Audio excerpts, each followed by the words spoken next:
ગીતા ઉપર પણ બહુ સરસ વાતો લખી છે. એમાં કૃષ્ણ અને ગોપીઓનો પ્રેમ એ કેવો હતો એની ઉપર સ્વામીએ પ્રકાશ પાડ્યો છે. સ્નેહ ગીતા. બીજો ગ્રંથ વચન વિધિ. ભગવાનની આજ્ઞા લોપવાથી શું સુખ લોપવાથી શું દુઃખ આવે અને ભગવાનની આજ્ઞા પાળવાથી કેટલી શાંતિ થાય છે એના ઉપર પ્રકાશ પાડ્યો છે. વૈરાગ્ય એટલે કે ભગવાન સિવાય કોઈ જગ્યાએ પ્રેમ ન હોવો જોઈએ એવો આપણને માર્ગદર્શન આપતો ગ્રંથ જો કોઈ હોય તો સદગુરુ સ્વામી નિષ્કુળાનંદ સ્વામી રચિત એ સાર સિદ્ધિ નામનો ગ્રંથ છે. કલ્યાણ કેમ થાય, કલ્યાણ કેવી રીતનો થાય, કેવી સમજણથી આપણે કલ્યાણ કરી શકીએ, કલ્યાણ એટલે શું, એના ઉપર સદગુરુ નિષ્કુળાનંદ સ્વામીએ ગ્રંથ લખ્યો છે જેનું નામ છે કલ્યાણ નિર્ણય. માણસ આખી જિંદગી હરિભજન કરે તો હરિની પ્રાપ્તિ થાય. જો પાપાચારની અંદર પ્રવર્તે તો એને જમપુરીની પ્રાપ્તિ થાય. આ બે માર્ગ બતાવવા માટે સદગુરુ નિષ્કુળાનંદ સ્વામીએ યમદંડ નામનો ગ્રંથ લખ્યો છે જે વ્યાસ ભગવાને એનું નામ રાખ્યું છે ગરુડ પુરાણ અને નિષ્કુળાનંદ સ્વામીએ નામ રાખ્યું છે યમદંડ. યમનો દંડ કેટલો ભયંકર છે એ માણસને બીવડાવી અને ભગવાનને માર્ગે લાવવા માટે. કારણ કે અહીંયા ભય છે, અહીંયા લાલબત્તી છે, માટે આ બાજુ વળવાથી ઉદ્ધાર થાય. વળી મન અને જીવ એનું યુદ્ધ હાલે છે. ઘણી વખત આપણને મન એમ કે આપણે સત્સંગ સભામાં જવું છે, ઘણી વખત એમ થાય કે નથી જવું.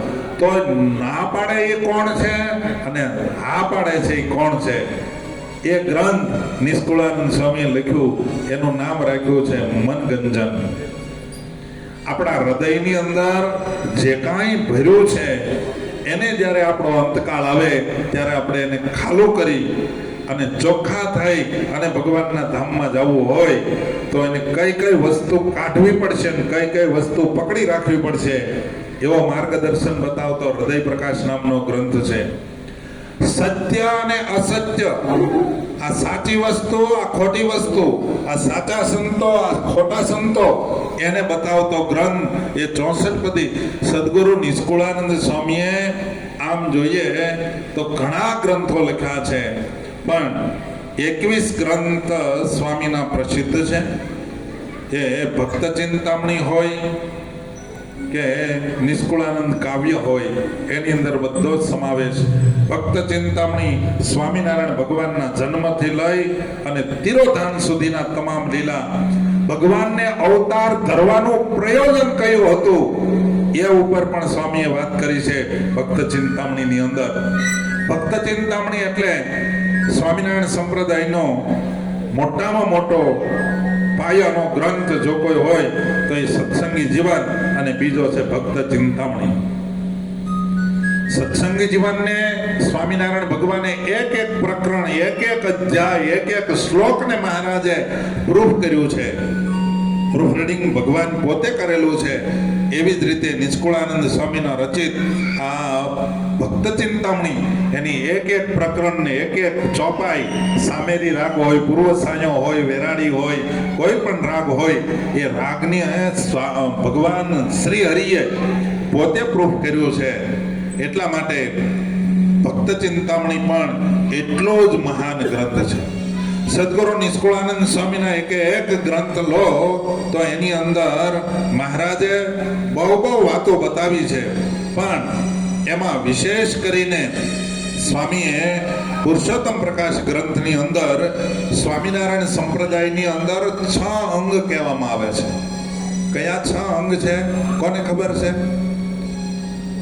દેવ, મંદિર, આચાર્ય, શાસ્ત્ર, સાધુ અને સત્સંગી હરિભક્તો. આ 6 અંગનો આ સંપ્રદાય.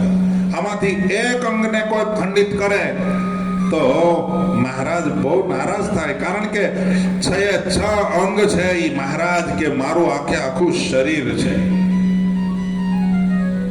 સાધુ છે એ હાથ છે, બગીચાની સાફ સફાઈ કોણ કરે? માળી કરે. માળીની જગ્યાએ, હાથની જગ્યાએ એ સંતો છે. સ્વામિનારાયણ સંપ્રદાયના પાયાની અંદર હરિભક્તોનું યોગદાન છે. હરિભક્ત ન હોય તો મંદિરોની અંદર, હું તો એમ કહું, આરતીની અંદર દિવેલ પૂરવાથી માંડી અને ઠાકોરજીના સોનાના મુકટ સુધીની સેવા જો કોઈ હોય તો એ હરિભક્તોની છે. અરે સંતોને પણ પગના ચંપલથી માંડી અને મુંડન કરવા સુધીની તમામ જવાબદારી હરિભક્તોની છે. એટલે પાયાનો સત્સંગ, એટલે કે પાયાનો મહિમા હરિભક્તોનો હોવો જોઈએ. આ સંપ્રદાયની અંદર હરિભક્તો હોય, સંતો હોય, શાસ્ત્ર વિના તો કોઈને ચાલે નહીં. તો શાસ્ત્ર પણ પ્રમાણિત હોવું જોઈએ. જે તે સંપ્રદાયના આચાર્યના માર્ગદર્શન નીચેનું શાસ્ત્ર એ મહાન શાસ્ત્ર છે, એ મેન શાસ્ત્ર છે.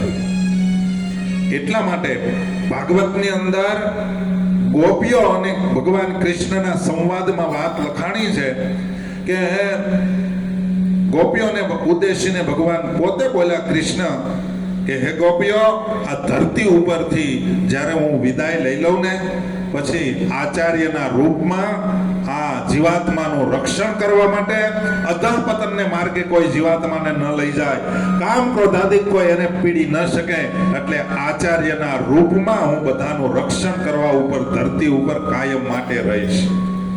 એટલા માટે આચાર્ય છે